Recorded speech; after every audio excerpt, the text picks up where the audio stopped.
Doctor గారు, నేను నా భార్య ఇద్దరం సెక్స్ ని బాగా ఎంజాయ్ చేస్తాము. ఇద్దరికి ఓరల్ సెక్స్ అంటే చాలా ఇష్టం.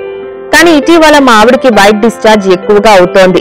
దాంతో నాకు అక్కడ ఓరల్ సెక్స్ చేయడం ఇష్టం ఉండటం లేదు. మేమిద్దరం కాస్త ఈగో పాటిస్తాము. నేను చేయడం లేదు కనుక తను కూడా చేయనంటోంది. వైట్ డిశ్చార్జ్ తగ్గే మార్గం ఉంటే చెప్పండి అంటున్నారు. అంటే వైట్ డిశ్చార్జ్ ఎందుకు ఉంటుంది చూడండి. వైట్ డిశ్చార్జ్ బ్యాక్టీరియల్ ఇన్ఫెక్షన్ ఉండొచ్చు, ఫంగల్ ఇన్ఫెక్షన్ ఉండొచ్చు. అదే ముందు డాక్టర్ గారు చూపించుకుని ఇన్ఫెక్షన్స్ లేకుండా వస్తుంది. కొంతమందికి ఫిజియలాజికల్ లికోరియా అంటాం. అది ఓకే. సో డాక్టర్ పరీక్ష చేసి చెప్తారు ఏదనేది. మందు పడితే డిసీజ్ అన్నదానికి తగ్గిపోతుందండి.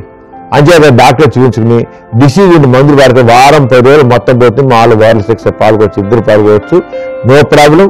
అదే డిసీజ్ కాకుండా డిశ్చార్జ్ అవుతుంటే సెక్స్ లో పాల్గొండు ఒకసారి ఏం చేయడంతా వాష్ చేసుకుని అప్పుడు సెక్స్ లో పాల్గొంటే ఏం ప్రాబ్లం ఉండదు. దానివల్ల ఏం నష్టం లేదు, ఏం జరగదు కూడా.